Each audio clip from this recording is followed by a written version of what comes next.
Are you ready to keep walking through the woods with me this week on Color Quest? Hi, this is Margaret Byrd, and I'm so happy to see you back here. If you've been following along, in this month of July, we are looking at the way in which you can pull natural dye from different kinds of trees. And last week we looked at sapwood and all the different colors you can bring to your dye pot using different techniques. This week we're going to be looking at a tree that is native to North America, and that is Osage, lovingly known in the dyer's world as Osage Orange. But don't get fooled by the name. This dye source does not actually bring us orange to the dye pot, but rather yellow. So let's add yellow to our natural dye palette from another wood source today on Color Quest.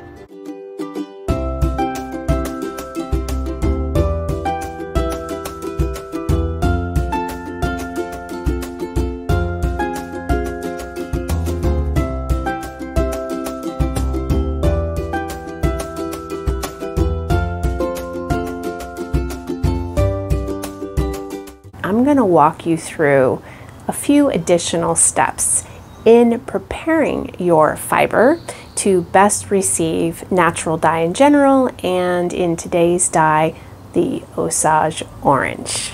Washing or scouring your fiber, doing a pre-treatment of a mordant, and then we're going to look at an exhaust process so that we can pull as much color from the Osage as possible to create a really deep, rich color on our fiber.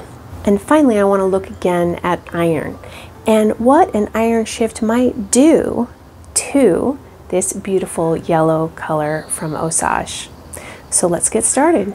Welcome to my laundry room, a place that I actually use quite frequently in my natural dye practice. And that is because all fiber that you use should always be washed before you use it.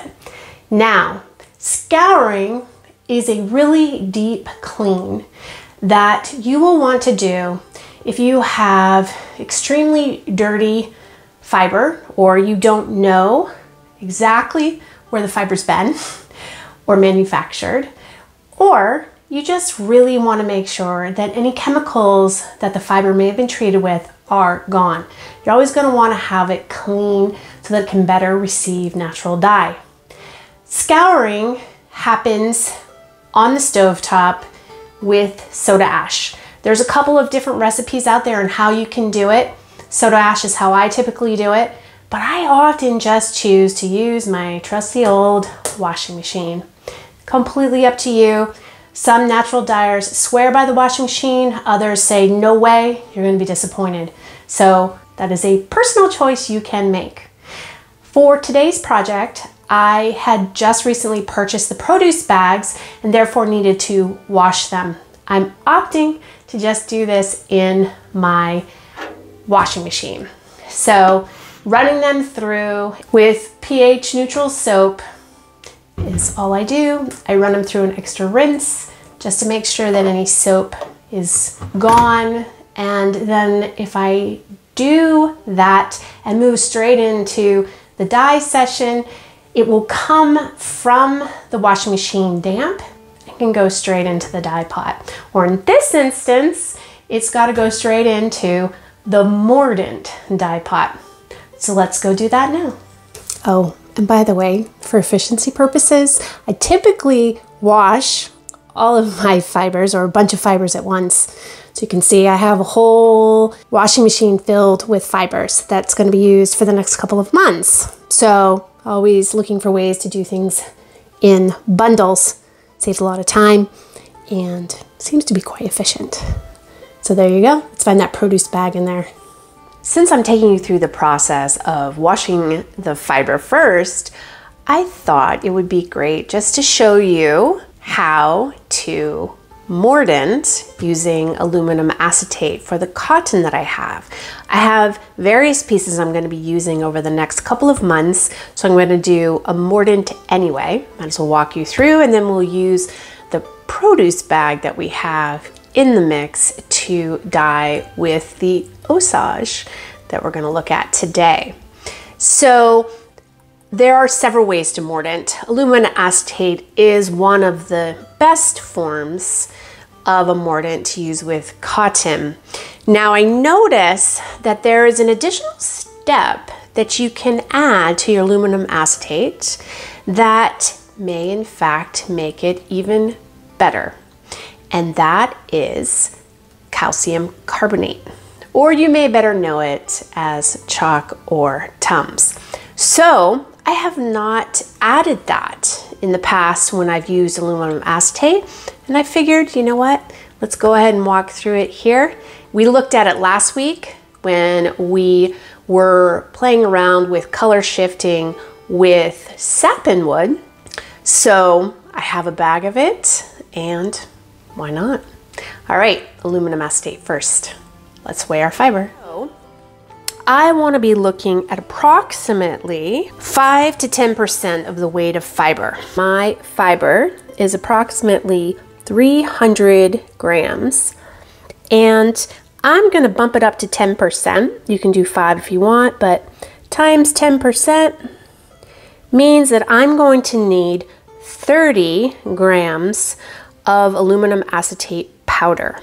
So you can use your stovetop and do a gentle simmer for the mordant process with aluminum acetate if you want. However, you can also just use hot tap water.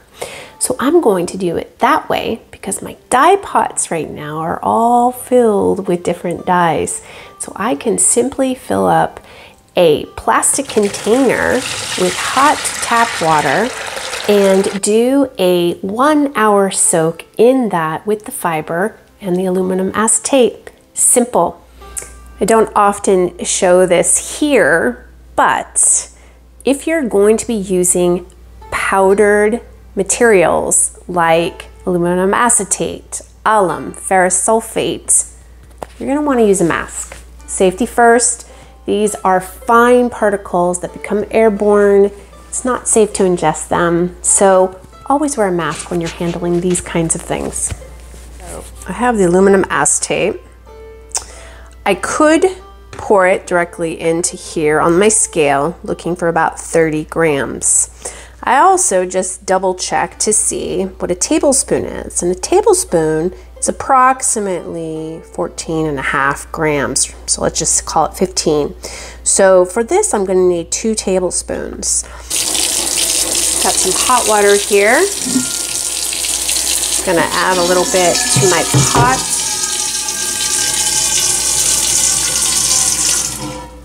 I'm going to go ahead and add the aluminum acetate.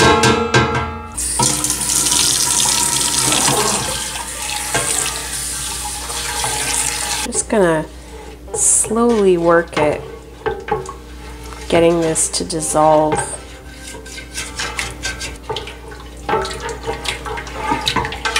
Before I add more water, which is pretty good. Since I don't want to waste any, we'll go ahead and put this in there, as well as my spoon. Just make sure that I'm getting all of that.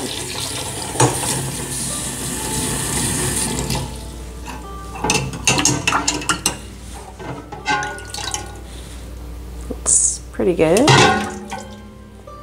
Now, something else to share with you is that I have some aluminum acetate that I made in the past, and you can use aluminum acetate more than one time. So after you use it, you can save it and you can have it as your starter. So I went ahead and measured at 10% approximately. I'm going to add this as part of my water, knowing that this will raise my percentage up a tiny bit, and then finish filling it with hot water. Remember, it's not about the volume of water, but about the percentages to the weight of fiber and the mordant in this case. So you're just going to put enough water in so that your items can float around freely. And this is the piece we'll be using for the Osage today. And then I have some other pieces I'm going to throw in since I'm doing a mass mordant right now. And we'll put all of those in to get soaking. About 45 minutes. We'll let this sit. We'll stir it every, I don't know, 5-10 minutes. We'll come in, just give it a quick stir so we know that we're getting the mordant everywhere. And then we will try that second step with the calcium carbonate. I'm curious about that. It'd be fun to try something new. So I said I wasn't going to use a dye pot, and I just did. However, I need that dye pot for the Osage, so I'm going to transfer that into a clear bucket and let that soak for the 45 minutes. Then I can add in the calcium carbonate and let that sit as well. And in the meantime, we can work on the Osage. So here's the Osage, already ground down into sawdust, which is fantastic because the more surface area we have, the easier the dye color should come. Now, this is quite strong, so we're only going to be using it at 30% of the weight of fiber. So first thing we need to do is weigh our fiber. So see how much our fiber is. So our fiber is at 89 grams. Let's just make it 90 for ease. 90 grams times 30%. 30%, which means we're going to need about 27 grams of the sawdust. There we go, 27 grams. Now for the Osage, we are going to try an extraction that has an exhaust element. And what I mean by that is that we will do several short heat extractions using the Osage sawdust. Then we will be removing it and then adding more water and the same sawdust and heating it again. So we will basically be extracting as much color under these very short bursts of heat, be about 15 minutes each, and we will continue to do this until the dye water starts to become almost clear. That means that we have extracted all that we can from the Osage. And then we're still going to save the shavings because I can use those again, potentially, for an echo print. Since I'm going to be doing multiple exhaust extractions, I am not going to put in very much water each time. I will only be heating this for 15 minutes. So I don't want a huge volume since I'm only going to be dyeing one thing today with it. So I will want just enough water to be able to heat this for about 15 minutes without boiling off. And we'll be adding this one by one together to make one full dye pot.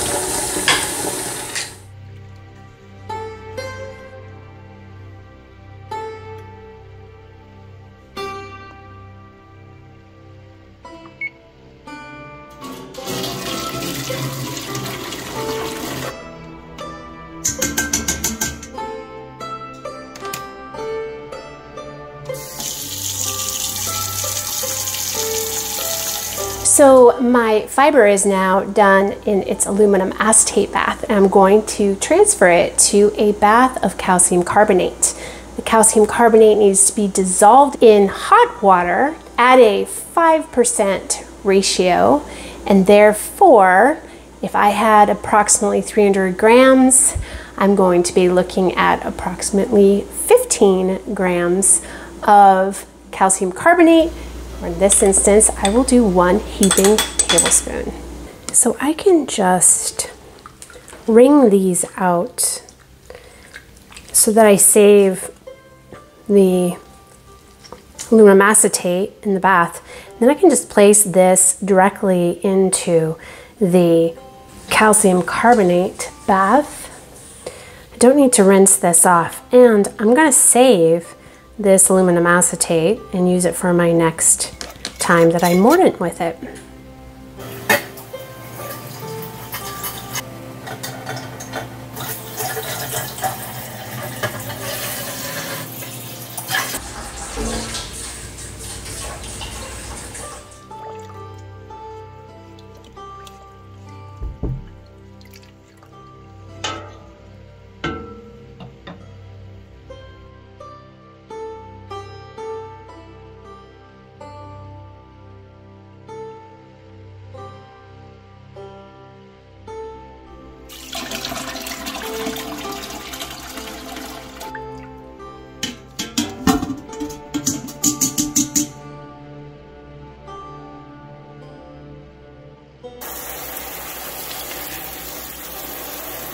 All right, I have produced 4 exhaust baths from the Osage and combined them all together.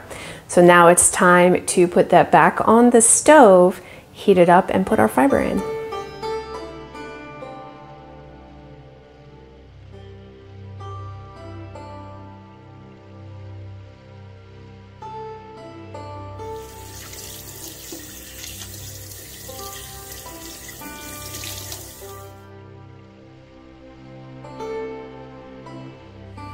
What about that intense yellow on our produce bag from Osage? So lovely. I could just leave it right like that and be perfectly happy.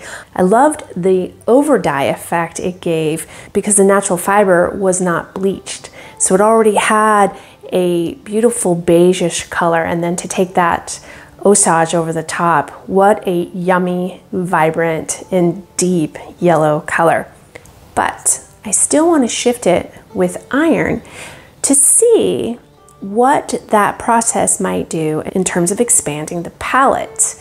We've been looking at all of that, and we'll continue to do so all month to try to encourage you to be considering other ways in which to just get more color. Natural colors really are pretty amazing and have all kinds of hidden colors inside. So, iron. Now, last week I worked with iron, and I've had several videos where I've worked with iron. A couple of things I'm going to remind you of one more time. I'm going to be working with iron powder. You can create your own iron water through a process of soaking rusty nails or some rusty metal in vinegar water for a few weeks. Then you'll have a nice little slurry of iron ore that you can use. However, I'm going to be using ferrous sulfate powder today, and therefore I'm going to be wearing a mask when I handle it so I don't ingest any airborne powder that may float around. I'm going to wear gloves when I handle it so it doesn't irritate my skin, and I'm going to make sure that every utensil that I use is expressly used for iron. Just want to keep it separate, and that is because iron has this sneaky way of contaminating other things. Now, last week I referenced this because I was a little bit sloppy with my iron, and little bits of iron floated around and got on some of the pieces that I didn't want it to be on. So I encourage you to be very cautious of that if you don't want the iron shift to happen unexpectedly. So just keep that in mind.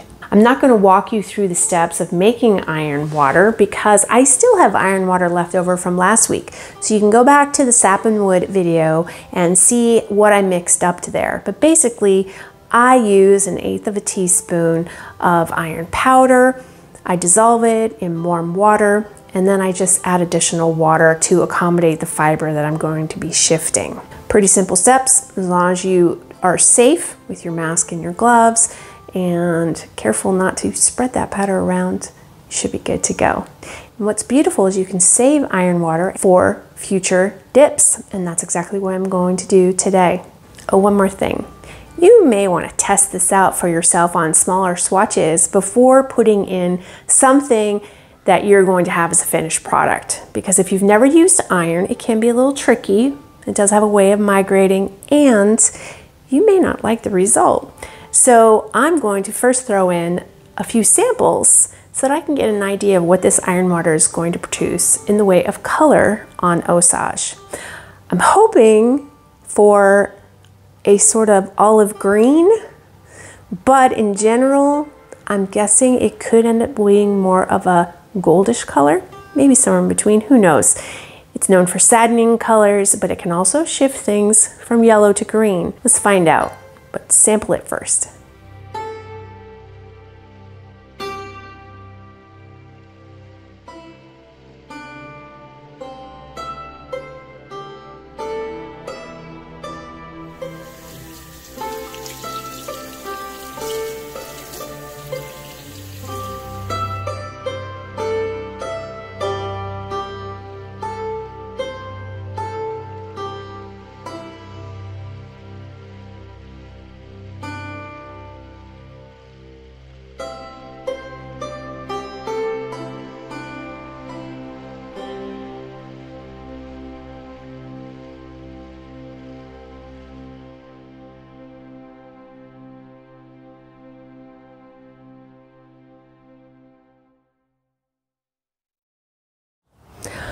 I didn't exactly get olive green, but I didn't get a crisp gold, somewhere in between, but I like it.